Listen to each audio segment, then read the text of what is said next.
Adanya sosok perempuan berkebaya ini ternyata sering pula terlihat oleh masyarakat. Sebetulnya kalau sinden itu menurut saya dia orang penghuni atau warga dahulu yang di sini lah yang sudah meninggal, dan dia memang waktu hidupnya adalah kerjanya sinden. Kak, tapi kaki aku yang sebelah kiri kok agak berat, kenapa ya? Ya, jadi emang dia itu mempunyai anak-anak. Sebagian anak-anak kecil itu adalah apa ya? Bahasanya adalah didikan dia semua. Jadi pada saat dia sudah mulai kayak diancam sama kita, terancam sama kita, itu anak-anak kecil yang di sana itu diajak untuk ke sini. Nah, dia sempat bilang juga, betul, yang dengan gayanya dengan gemulainya seperti itu, dengan kebayanya, dia makhluk yang bisa kita bilang mengganggu ya, gitu ya. Dia mengganggu, tapi dia punya kemampuan spesial nih. Dia bilang, saya hanya ingin mengganggu manusia, dan dia yang membuat senang juga. Jadi dia mempunyai kesenangan kalau sudah mengganggu manusia. Itu, Kak, sosok itu manusia atau makhluk waktu dia menampakkan diri? Dia sebagai Dia emang makhluk, perwujudan. bukan wanita yang dulu yang meninggal, tidak, tapi hanya jin yang apa ya, menduplikasi dengan pakaian-pakaian kebaya. Tapi emang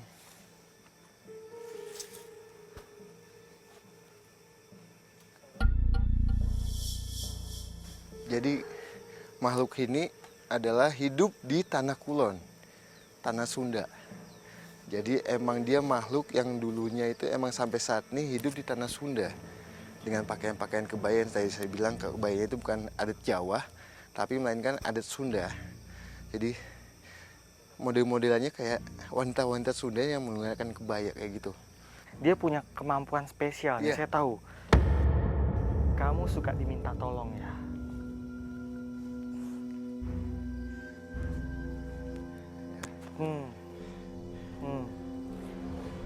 Dia suka diminta tolong sama beberapa orang yang paham tentang dia. Jadi si perempuan ini sebenarnya dia punya ilmu pelet. Si perempuan ini akan bekerja sama dengan si orang yang minta bantuan dia. Jadi misalnya saya mau pelet kamu, saya minta bantuan dia, dia akan masuk ke dalam tubuh kamu dan membuat kamu menjadi milik saya.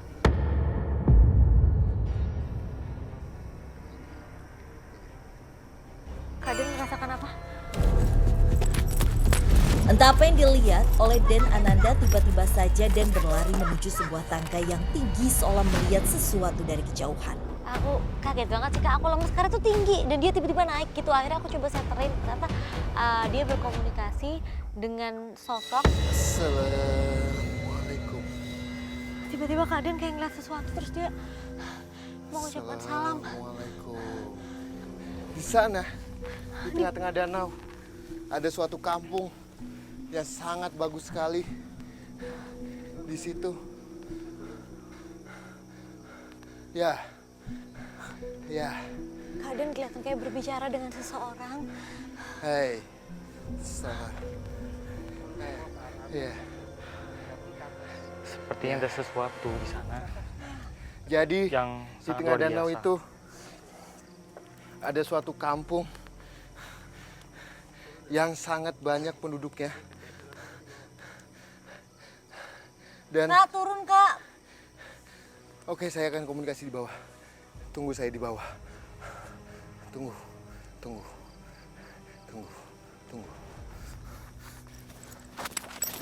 Kak, apa yang Kakak komunikasikan? Jadi pada saat kita komunikasi dengan wanita di sana, tiba-tiba saya kayak melihat cahaya. Cahaya itu. Kayak tapi dia ada di atas. Kayak di atas pohon itu. Dan saya untuk naik mencoba untuk memastikan apakah cahaya itu masih ada atau tidak. Nah, ternyata pada saat saya naik ke atas saya menemukan cahaya itu dan saya coba untuk membuka hal cahaya itu. Setelah saya buka, ternyata di tengah-tengah danau itu ada suatu kampung. Kita bisa bilang kampung goib. Dan Ananda melihat adanya sebuah kampung yang terletak di dalam Danau Ciputih. Lantas apakah adanya kampung ini yang sebenarnya menciptakan misteri begitu banyak yang ada di tempat ini? Atau malah terdapat sosok lain yang lebih kuat dan menjadi dalang dari banyaknya misteri yang ada di Danau Ciputih ini? Perlahan tapi pasti misteri-misteri yang ada di Danau Ciputih ini mulai terkuak. Di mana banyaknya gangguan-gangguan yang selalu dirasakan oleh warga maupun para wisatawan yang datang ke area ini. Lumayan kalau di kebun-kebunnya angker. Ada yang nangis, ada suara orang ketawa tapi nggak kelihatan gitu. Dia sempat cerita juga pemancing sama saya gitu. Saya lagi mancing kok ada sosok perempuan. Terus kemudian saya lihat perempuan itu memakai baju kebaya putih. Oh iya, saya bilang, memang di sini suka ada gitu. Namun, mampukah Rudi dan juga Nanda menguak siapa dalang sebenarnya dari seluruh gangguan tersebut? Jadi pada saat kita komunikasi dengan wanita di sana, tiba-tiba saya kayak melihat cahaya itu kayak, tapi dia ada di atas. Oke. Kayak di atas pohon itu. Dan saya untuk naik mencoba untuk memastikan apakah cahaya itu masih ada atau tidak. Nah, ternyata pada saat saya naik ke atas saya menemukan cahaya itu dan saya coba untuk membuka hal cahaya itu. Setelah saya buka, ternyata di tengah-tengah danau itu ada suatu kampung. Kita bisa bilang kampung goib. Tapi di situ banyak kehidupan adat-adat Sunda dengan bapak-bapak, anak-anak, bahkan ya kayak kehidupan manusia kayak gitu. Di sana ada yang berjualan ataupun apa, tapi sana kayak menyapa kita itu dengan baik, hal-hal yang positif.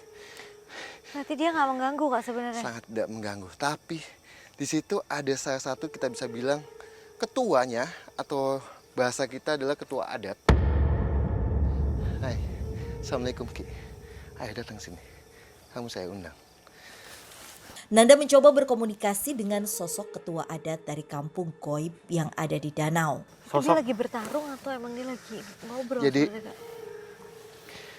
di samping saya Iya.